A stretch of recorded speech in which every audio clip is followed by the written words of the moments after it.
Nah, ketika Fatihah itu sebegitu keramatnya, sebegitu topnya, itu setan rapat, singkat cerita itu yang tadi dipimpin oleh iblis yang sedang terkapar apa?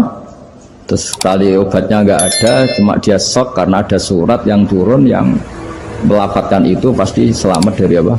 Neraka. Nah ini gimana saran Anda? Terus sarannya adalah bikin orang-orang itu lupa, tidak baca Fatihah. Nah ini rapatnya iblis. Izhabu wajtahidu hatta tufilu qulubahum hatta la yaqulu hadhihi surah. Kala yuksiru qira'ataha wa la yakunu lahum ajrun wa thawabun bal yakunu lahum adzabun wa iqabun. Kemudian yang terakhir saya beri ijazah tentang Al-Fatihah ya, karena ini surat yang populer. Kalau saya ijazahi Quran 30 juz pasti sampean nggak hafal. Atau ijazah surat Baqarah, kalau mau Baqarah mau. Ijazah surat Baqarah mau 2 juz setengah. Mau Mas Asep? Ya Fatihah aja yang gampang ya. Nah, ya kulhu Fatihah ini paket ringan ini. Tapi pahalanya apa? Besar.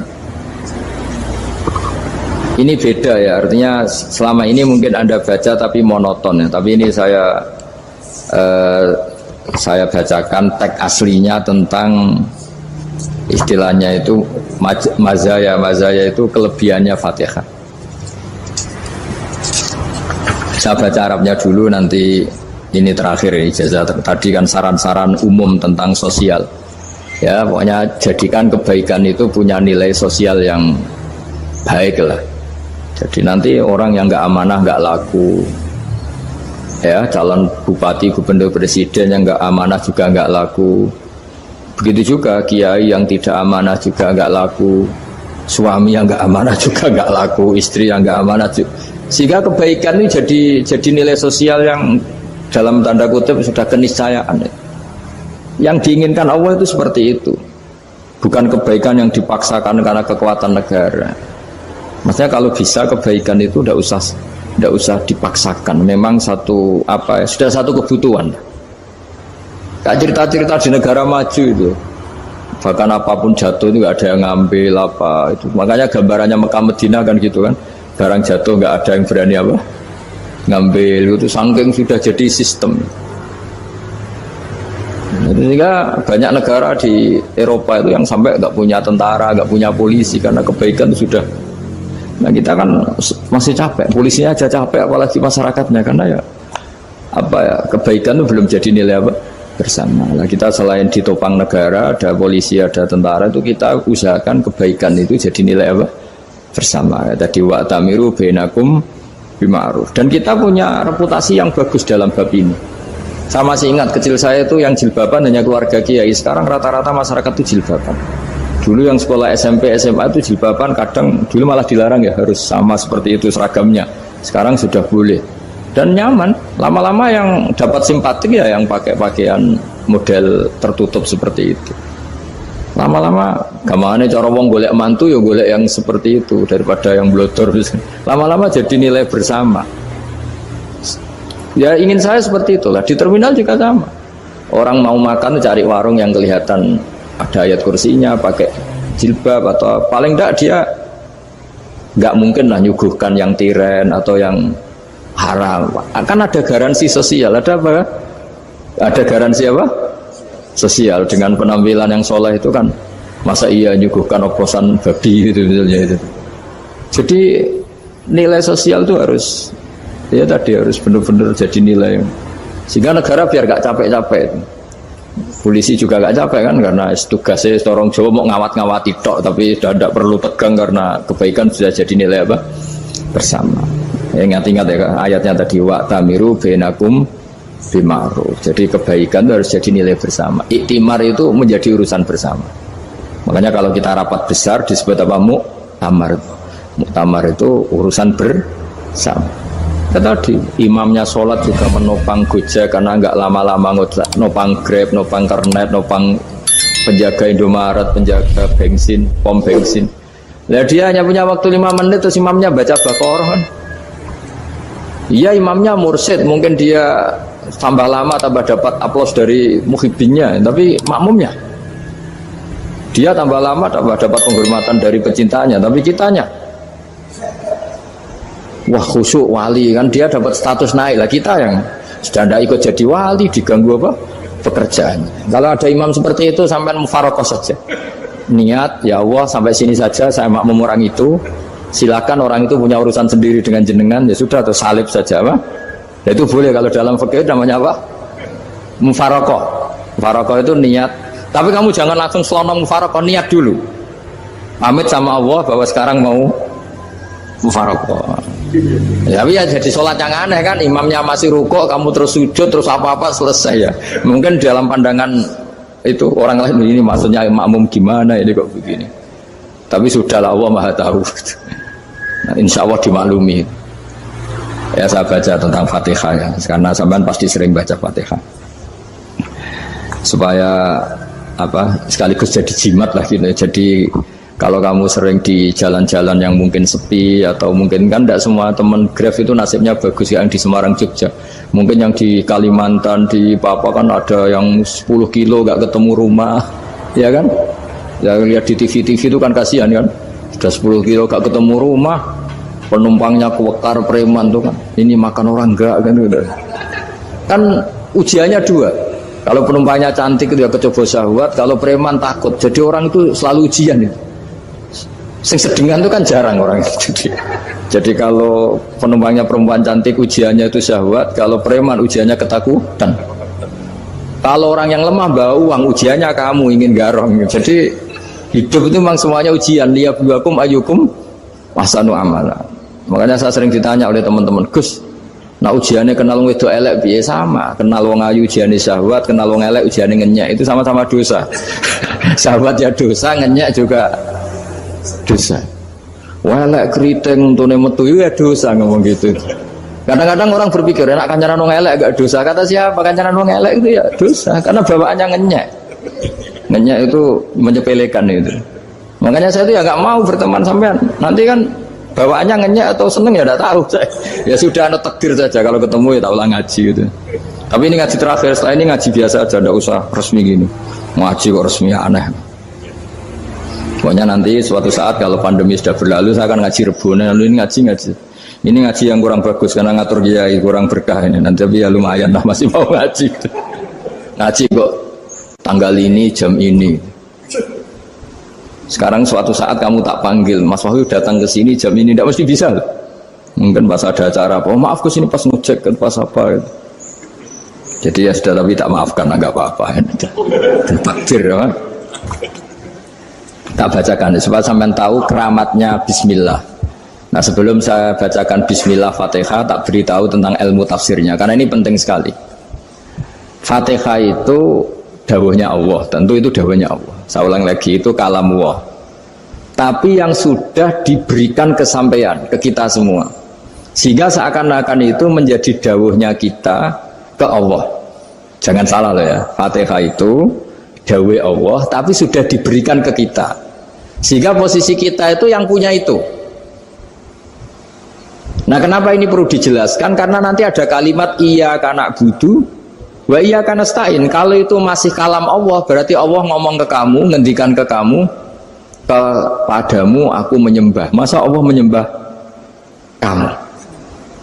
Nah sehingga ilmu tafsir itu menyelesaikan itu dulu ya. Saya ulang lagi ya, sebelum sampean sering baca Fatihah, aku yakin ya sering baca. Tapi barokahnya tidak paham itu tidak pernah janggal. Enggak paham itu ya penting supaya tidak iskal, tidak janggal. Sebetulnya di kalimat itu ada yang janggal. Kalau Fatihah itu kalimatnya Allah atau kalam Allah, bagaimana dengan kata-kata iyyaka na'budu? Masa Allah ngendikan ke kita, kepadamu kami menyembah? Masa Allah menyembah kita? Maka penyelesaiannya secara ilmu tafsir gimana? Semua ulama mengatakan, bukan satu dua, semuanya mengatakan di Fatihah itu semuanya diberi kawalan kalimat. Saya ulang lagi ya, di Fatihah itu semuanya diberi awalan kalimat qulu, katakan wahai hambaku begini. Ya, katakan wahai hambaku begini. Nah, begini ini pelajaran dari Allah yang sudah diberikan ke kita. Terus kita mengatakan bismillahirrahmanirrahim, alhamdulillahirabbil, termasuk kita mengatakan iyyaka na'budu wa iyyaka nasta'in. Jangan bayangkan Allah ngendikan ke kita. Kalau Allah ngendikan kita berarti gini, hei wahyu, ihdinas siratal mustaqim, tunjukkan saya jalan yang benar. Nah nanti kamu terus, ya Allah, Anda aja minta tolong saya minta tolong siapa kan? Jadi panjang kan? Ya, saya ulang lagi ya. Jadi itu di Ulumul Quran diterangkan gimana? Sebelum baca Fatihah, ya. Fatihah itu kalamullah, ngendikane Allah, tapi yang sudah diajarkan ke kita dan sudah milik kita, sehingga kalimat itu menjadi milik kita. Tapi ya kalamullah, tetap kalamullah, tapi sudah menjadi milik kita. Udah paham ya? Ya pinter naon. Ya, karena kalau tanpa penjelasan seperti ini, Anda akan iskal. Bagaimana Allah, iskal itu janggal. Bagaimana Allah mengatakan iya karena butuh? Kan jadi aneh ya? Ya, jadi tak jelaskan secara ilmiah ya. Jadi kata ulama-ulama tafsir, ayat-ayat Quran seperti ini sebetulnya dimulai dari qulu apa? Meskipun nggak dilafatkan. Itu kan sama dengan qul huwallahu ahad Muhammad. Katakan kalau Tuhan itu satu. Ya namanya Quran itu kan kalam Allah, membina nabinya, membina umatnya. Makanya dikatakan atau enggak, di sini tersembunyi kata qulu, katakan. Ya.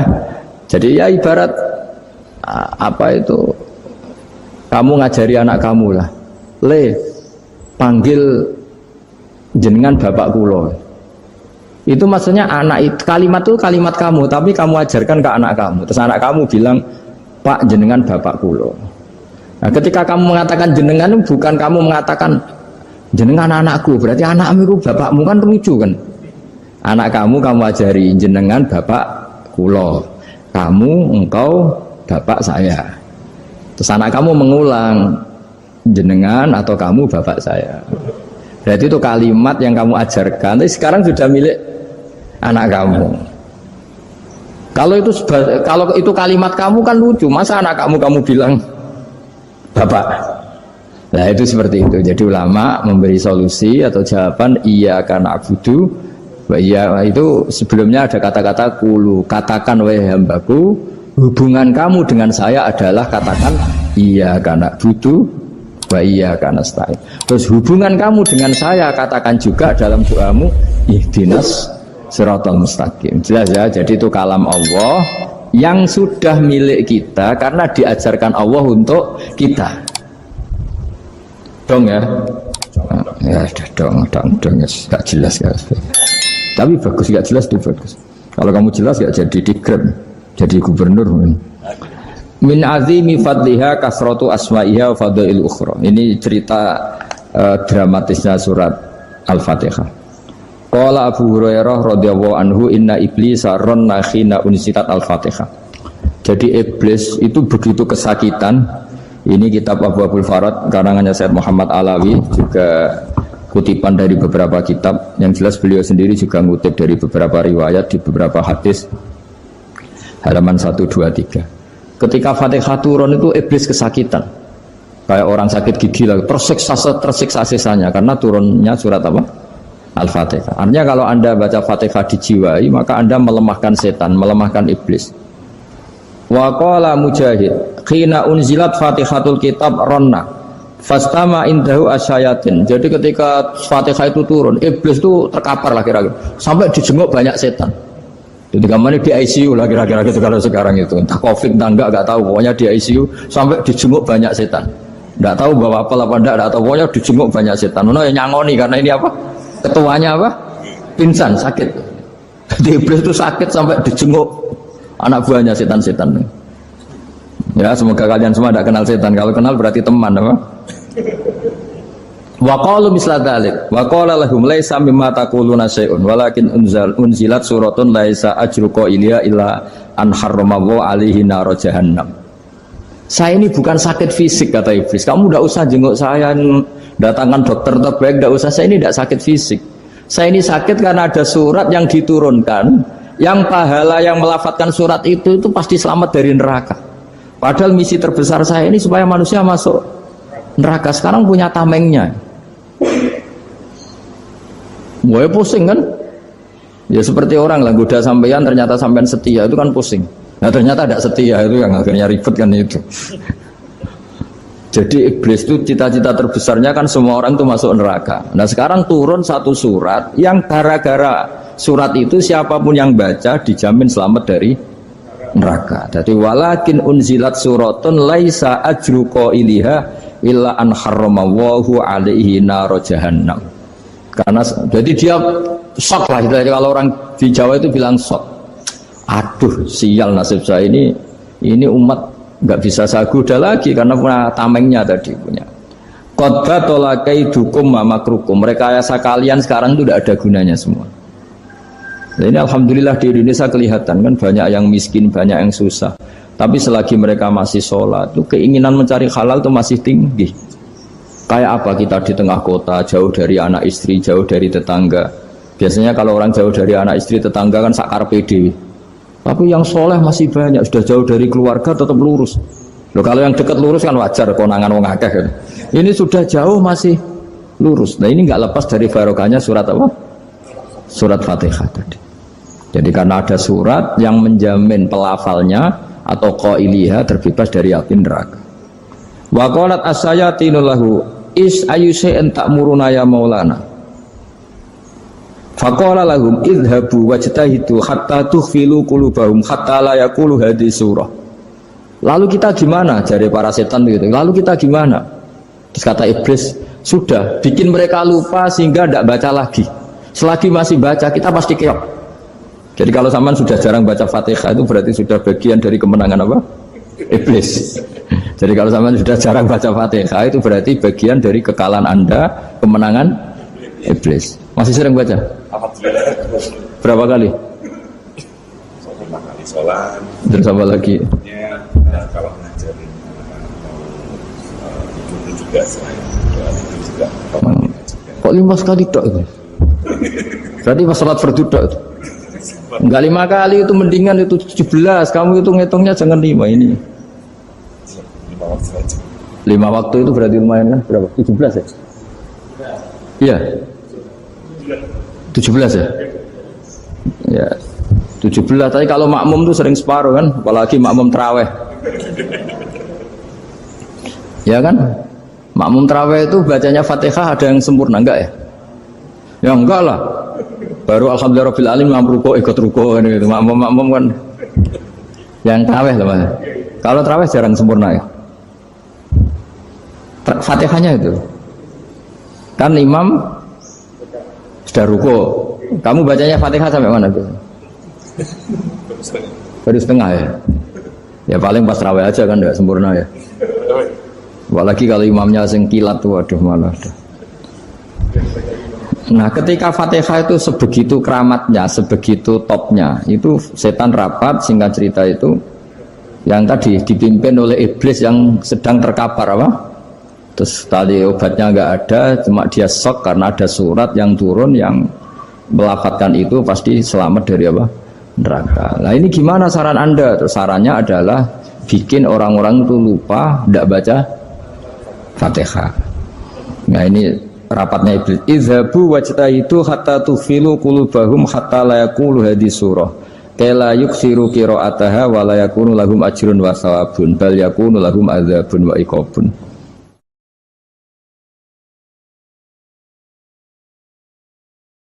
Jadi saya mohon selama ini Anda sudah baca, tapi mungkin hanya rutin saja. Kenapa rutin saja? Jadi barokahnya ngaji ini kamu punya kekuatan atau punya semangat membaca karena ini surat yang luar biasa. Ibarat gini, kalau sampean tanya, saya juga sering mikir, masa Gus hanya surat kok punya kekuatan seperti itu? Di dunia ini kata Allah, mulai Nabi Adam sampai kiamat, nggak ada yang bisa menandingi kekuatan kalimah. Kalimah itu kata-kata, nggak ada yang bisa menandingi kata-kata. Misalnya Anda nge-grab berangkat istri cuek, berangkat cuek, itu beda dengan ketika meskipun satu kalimat, wes Pak muga-muga dilindungi pangeran, mungkin jenengan selamat, itu menjadi teduh dan semangatnya luar biasa karena kayak mendapat support. Jadi kira-kira kalimat itu hubungannya kita dengan Allah. Fatihah itu seperti itu. Kamu melafadzkan satu kata-kata yang dibenarkan langit bumi, dibenarkan aras, dibenarkan malaikat, dibenarkan semua penghuni di dunia ini. Sehingga tuh efeknya luar biasa. Itu seperti gini ya, kamu cerai sama istri, terus nikah lagi katut babon. 10 tahun anak kamu dididik, ibunya benci kamu. Dan memang Anda layak dibenci. Duwi dek. Dan sampai nggak pernah manggil kamu Pak. Suatu saat, kamu tentu rindu kan, ingin dipanggil Bapak oleh anak kamu. Suatu saat anak ini manggil kamu Pak E. Wah itu senengnya bukan main. Hanya sebuah kata-kata.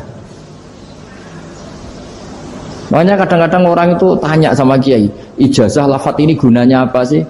Itu ijazah-ijazah itu untaian kata-kata. Yang kata-kata ini dibenarkan langit dan bumi dan aras dan para malaikat, sehingga efeknya itu luar. Nah ibarat seperti itulah, kamu melafadzkan Fatihah itu melafadzkan kata-kata yang dibenarkan Allah dan Rasul dan semua malaikat, semua penghuni langit. Maka ini efeknya pasti luar. Nah di sini lah orang-orang dulu itu tahu keramatnya itu, sehingga ketika melawan Belanda, melawan Jepang dulu itu kalimat-kalimat itu menjadi mantra yang luar biasa. Doa yang luar biasa. Tapi di era modern karena orang sudah tidak ngerti itu, dianggap itu mantra, jimat, khurafat, bid'ah, waduh ribet menemal. Sebetulnya tidak seperti itu. Memang kata-kata ini kekuatannya luar biasa. Sama kesakitan hati kamu juga karena itu. Ngojek wangilan ya. Lha Pak di bojo kok kowe gagahe tok kere. Wah, iku seling terus mesti. Padahal kalimat itu kan tidak melukai secara fisik, tapi apa kerjanya sesuk saras-sarasen. Karena terus dengan pengadilan seperti itu kan, ngapain kerja demi perempuan yang seperti ini? Lagi-lagi kata-kata ini luar.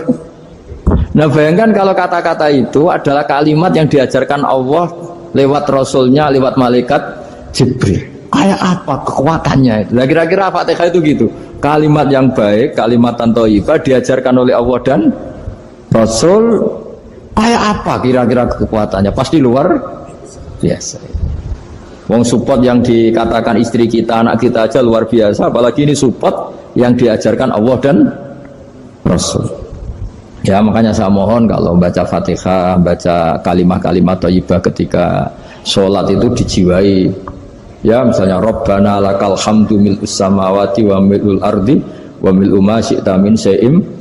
Engkau zat yang layak dipuji, dan pujian ini memenuhi langit dan bumi. Karena kita tahu nggak ada sejengkal di alam raya ini kecuali di situ ada rahmat Allah. Misalnya kamu bisa lewat sampai rumah saya, kamu mungkin anggap biasa saja. Coba kalau ngalami likuifaksi, tahu-tahu bumi ini ambles, bisa ngelewati yang likuifaksi itu luar. Tanyakan orang pernah ngalami likuifaksi di Sulawesi, itu melihat bumi bisa diinjak nggak ambles itu, wah luar. Dan sampean nggak ngalami itu sehingga lewat bumi ya biasa aja. Coba kalau ngalami seperti tidur, ya biasa aja. Coba kalau ada gempa, bahwa bumi tenang ini sudah nikmat yang luar biasa. Masa kamu ngaku nikmat nunggu digituin? Ya kan? Ya, makanya baca Fatihah dijiwai lah, bahwa ini kalimat yang luar biasa. Nah, saya teruskan ya. Warwa Muslimun fi sahihihi an Ibnu Abbas radhiyallahu anhuma annahu qala bainama Jibril alaihi salam qaidun dan Nabi sami anaqidan min fawqi farafa'a ra'sahu faqala hadza babun minas sama futihal yawma lam yuftah qaddu ilal yaum fanazala minhu malakun faqala hadza malakun nazala ilal ardi wa lam yanzil qaddu ilal yauma fasallim waqal abshir binuraini qad uti tahuma lam yu'tahuma nabiyyun qablak Fatihatul kitab wa khawatimu suratil Baqarah. Jadi suatu saat Jibril ini jagongan kira-kira gitu sama Rasulullah. Tahu-tahu langit itu gemuruh. Langit gemuruh kata Jibril, terus semuanya ngangkat kepala ke langit. Ini pintu langit baru ini dibuka, yang sebelumnya tidak pernah dibuka seperti ini. Turunlah malaikat, yang malaikat ini pun malaikat spesial, yang nggak malaikat murahan lah kira-kira gitu, yang nggak pernah turun ke bumi kecuali juga saat itu, dengan penyambutan yang luar biasa, dengan semuanya tidak pernah terjadi, hanya karena bahwa surat Fatihah. Jadi ini surat yang luar biasa, pengawalannya lewat malaikat yang spesial, nggak pernah turun di bumi kecuali saat itu. Penyambutannya juga nggak pernah seperti itu, baru seperti itu. Jadi semuanya itu spesial. Nah kenapa ini spesial? Karena di situ ada isi puja-puji kepada Allah Subhanahu wa Ta'ala. Ada ikrar kita, Alhamdulillah Rabbil Alamin Ar-Rahmanir Rahim. Ikrar ini penting. Kalau contoh paling gampang gitulah, kamu punya istri selama ini cerewet terus, Suatu saat ngomong, Pak, tak angen-angen ra ono wong lanang koyo sampeyan. Itu langsung tidak ada lelaki sebaik engkau. Itu sampean senengnya, masya Allah, karena ada ikrar dari seorang istri ke kamu.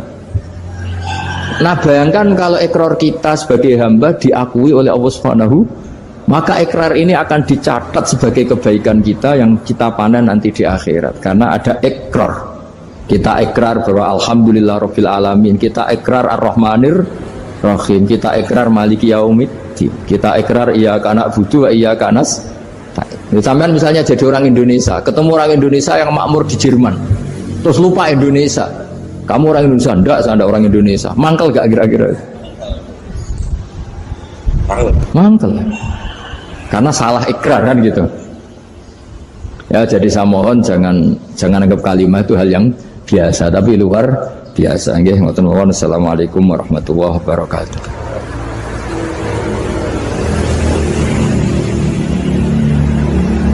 Saya berkali-kali kampanye di mana-mana lah, kampanye dan menganjurkan.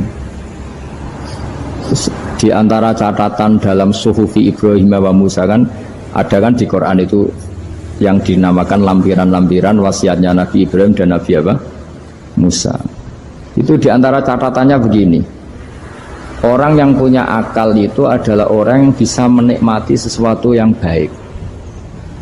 Misalnya gini, contoh gampang gini.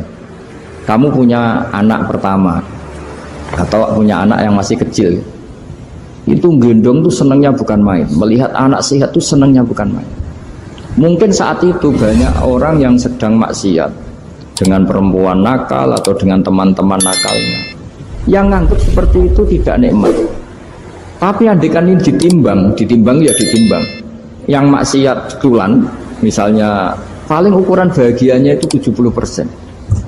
Tapi yang ini, yang nimang anak baru lahir atau masih kecil, corong Jawa ngeloni anak, bisa saja bahagianya itu sampai 100%.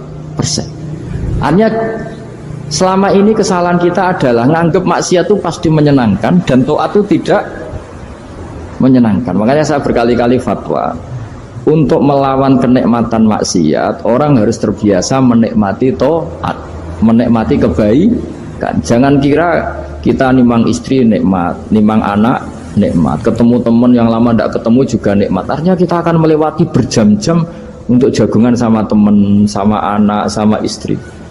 Dan itu harus kamu nikmati supaya mengganti tidak berkebutuhan nikmat yang lewat jalur maksiat. Jadi saya mohon sarana-sarana yang menyenangkan itu, yang taat itu kita maksimalkan. Makanya bapak saya itu sering pesen, kowe nak ngaji sing guyon, sing seneng.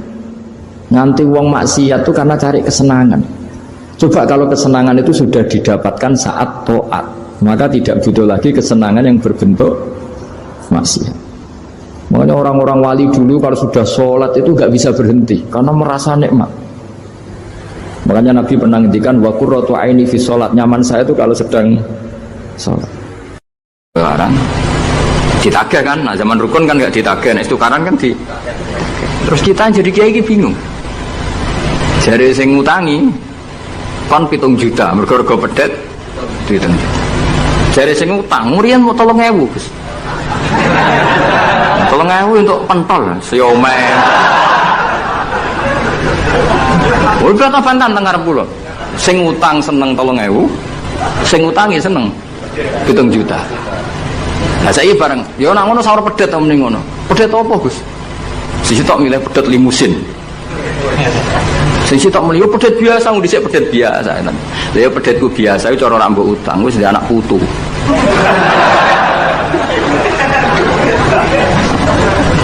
Coba tahun 70 nak duwe anak putu wis luas kok nduk. Tapi jare sing utang, lah anak mati. Coba kalau kamu jadi kiai itu coba mau apa coba?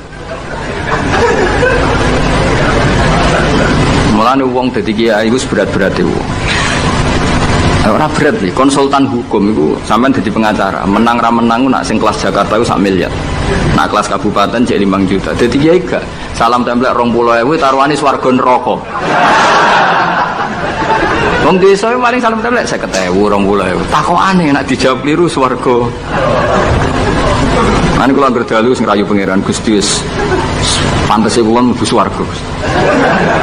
Wong ora melok utang kok melok mikir. Murwet. Wonten tiyang setengah demenan, setengah nikah niki lapure mbek kiai. Wonten rondo ku ayu. Wis rondo ayu ning ndi menarik sunnatullah. Dirabi tiyang di masna lah, sirri. Suatu saat rondo iki wis ora seneng mbek sing lanang. Jare rondo iki muni wis dipegat. Sing lanang digoleki wis ora ono. Ketoke ya rong megat. Nah cara hukum itu kan terus kene dadi kiai melok bingung. Bingungnya itu nak merodone ayu kita tambah bingung meneh, kita rabi ta ora malah bingung meneh. Ora mboten bingung hukume, nek iku ora kowe selera-seleramu. Enggak, kula mboten kepikiran. Bingungnya gini, kita ini kan menghadapi dua hukumnya Allah Ta'ala. Nak delok tolak dan tidak tolak, berarti cara al-aslu adamuhu. Berarti kalau mungkin tolak, mungkin tidak, pilihannya tidak tolak, karena al-aslu adamut tolak. Tapi kalau melihat al-musaddaq fil uqud itu biqauli arbabiyah atau qaulu arbabiyah. Padahal ini perempuan ini mengklaim sudah ditolak. Pertanyaannya, wilayah tolak itu tidak milik perempuan. Kita harus mengkonfirmasi sama lelakinya, karena yang punya wilayah tolak itu lakinya saya bisa dihubungi. Pernah bisa tak hubungi, tak tanya, Kang, bojomu mbok pegat ta urung? Urung lek Gus, lumayan nggo cadangan. Pusing meneh kan. Dilaporane KUA ora resmi. Coba kira bingung dadi kiai. Ngukumi salah neraka. Ngukumi bener ora melok ngeloni wis jejer gak pesen. Kan ora ono untungi. Salam kan lek mau 20.000 iki. Lho kira ora rasane dadi kiai. Akhirnya kula nak ketemu sing lanang tak mau. Kowe nak kepengin ra mlebu neraka, nak megat-megat nak ora-ora. Mergo Quran iku paling anti iku fatadzaruha kal mu'allaqah, ngembahno wedok iku koyo gantungan, kawin ora. Kowe iku mungkin kira mlebu neraka lewat gak megat, tapi iso mlebu neraka mergo mangkelno aku tak omong ngono. Aku donga aku rapati mandi lha, tapi nak ndongak mlebu neraka, kowe mlebu neraka ketoke mandi. Mangkel Allah. Ya mun Gus apa gate ben jelas aja ben jelas. Karena ngel-ngel orang coba. Makanya Allah itu anti betul kalau ada orang lelaki menggantung di antara pantangan yang diajarkan apa fala tamilu kullal maili fatadzaruha kal mu'allaqah. Karena dia ini mau butuh cadangan ngono tok. Nah lagi nenengan mbek bojone kok ndek alternatif. Mergo si wong iki zina moh tapi kalong jatahe biologis ya moh. Wis ngono-ngono kan urusanmu. Aku sing pusing, mesti ditakoki hukume. Lah bolak-balik nak kiai sing terkenal gak ngalim ora ono wong takok. Mau wong rono dukun mandi ra mandi nyekeki ning ngarep. Nanti dadi kiai hukum mbek kiai dukun.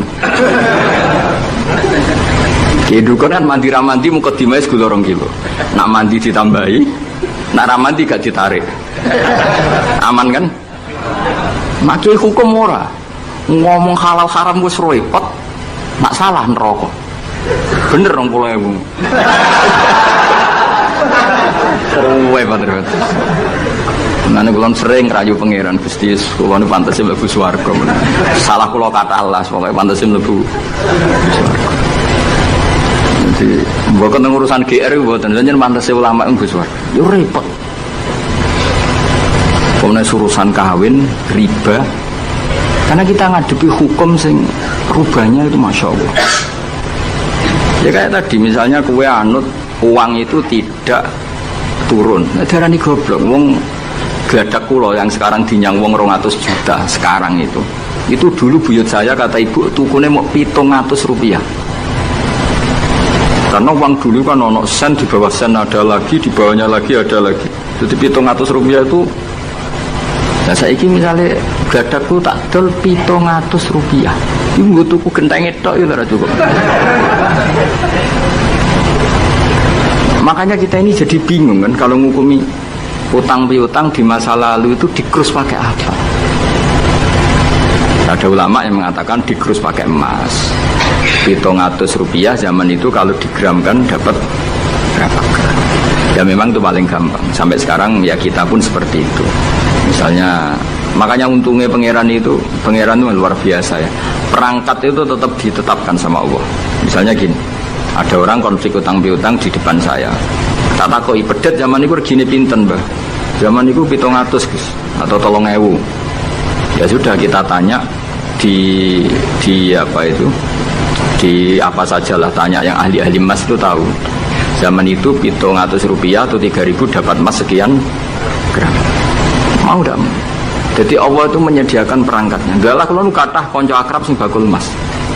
Jadi kalau nu akhirnya takut, cek iku golek referensi emas tahun 70 itu 3.000 untuk pirang gram.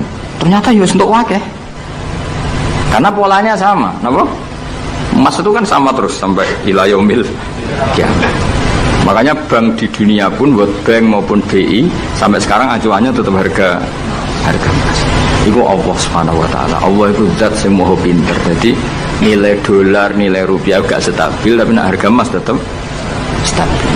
Artinya gini, kalau kita utang 1 juta zaman itu kok untuk emas 2 gram, 10 tahun kemudian ya sudah, pokoknya emas 2 gram. Meskipun sekarang harganya 4 juta. Paham ya? Jadi tetap Allah itu damel perangkatnya. Akhirnya kula jadi ulama ya rapati bingung. Yus pokoknya kruse emas ku piro? Iki nak kowe anut aku. Mungkin sing mbok takoki aku. Nah nek anut aku ya aja takok aku. 20.000 ngajak neraka.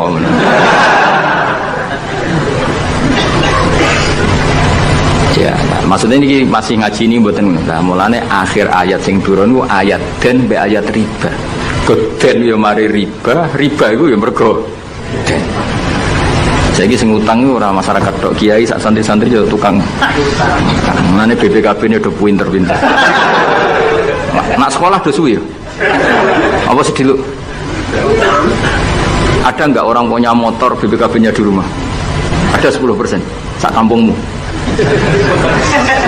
Sekolah pinter lah. Enggak, maksudnya dari satu kampung itu sing BPKB ra sekolah berang persen? Berapa? 0%. Oh, no. Berapa tidak? Oh, no, itu berarti orang kusur. Guling mesti itu tukang gadekno. Berang persen gak ngali? 10 ono. Dari iki ra ono. Jek ono 10. Ono.